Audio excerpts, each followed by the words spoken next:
नमस्कार।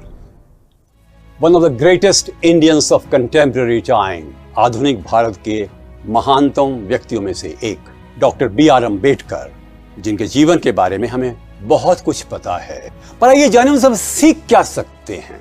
पहला, परिश्रम। स्कूल के छात्र के रूप में सवेरे 2 बजे उठ जाते थे, पिताजी उठा देते थे।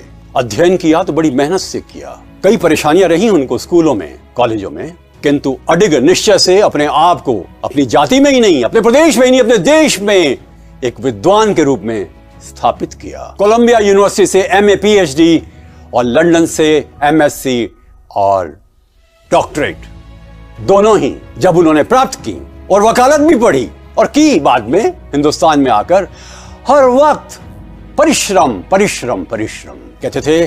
Self help is the best help. और इसीलिए उनमें कुशाग्रता, प्रवीणता और दक्षता का एक अद्भुत संगम था। Philosophy, history, sociology, economics, English language, Marathi, Persian, सबके विद्वान थे।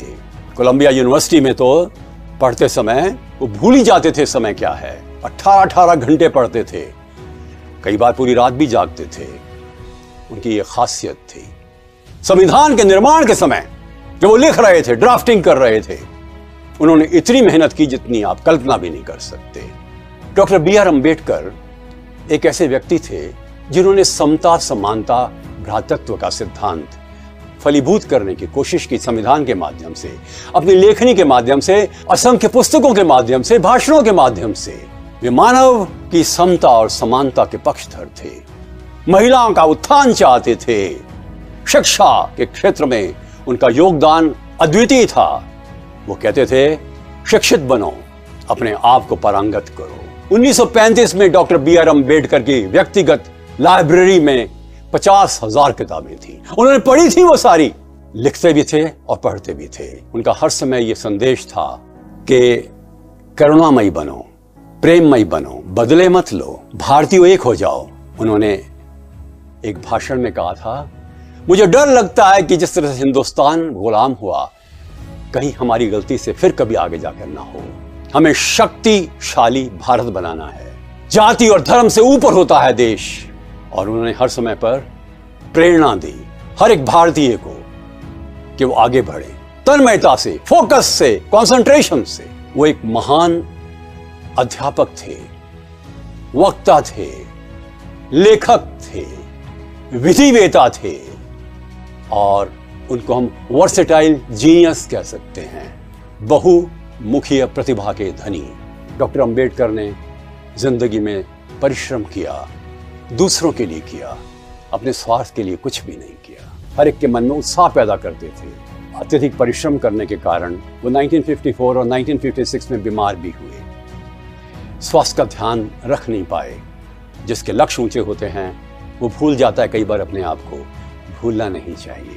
वो करुणामयी थे। जिन दिनों बीमार चल रहे थे, एक महिला रात को आई। उसने कहा कि बाबा साहब, मेरे पति देव बीमार हैं, किंतु अस्पताल में उसको एडमिशन नहीं मिल रहा। अंबेडकर जी के पैरों में दर्द था। उठे, ड्राइवर के साथ कार में उस महिला को लेकर गए हॉस्पिटल, और हॉस्पिटल वालों को डांट करके उस गरीब इंसान को हॉस्पिटल में एडमिट कराया। वास्तव में वो भारत रत्न थे। 1990 में उनको भारत रत्न मिला, परंतु वैसे ही वो भारत रत्न थे। उन्होंने कहा था, जिंदगी लंबी नहीं, महान होनी चाहिए। वास्तव में उनका जीवन महान था, और अंत में उनके जीवन की बहुत महत्वपूर्ण सीख, विपत्तियों से मत घबराओ। उनकी माताजी की मृत्यु बचपन में हो गई। युवावस्था में पिताजी चले गए। धन की कमी थी। प्रतिभा के माध्यम से ऊंचा उठे, झंडे गाड़ दिए अपनी प्रतिभा के देश और विदेश में। वो कहते थे, बकरी का शिकार हो सकता है, शेर का नहीं। शेर बनो, साहसी बनो, हिम्मत रखो, आत्मविश्वास से जीना चाहिए। बाबा साहब से ये सीखें, और यही सबसे बड़ा उनका योगदान है। नमस्कार।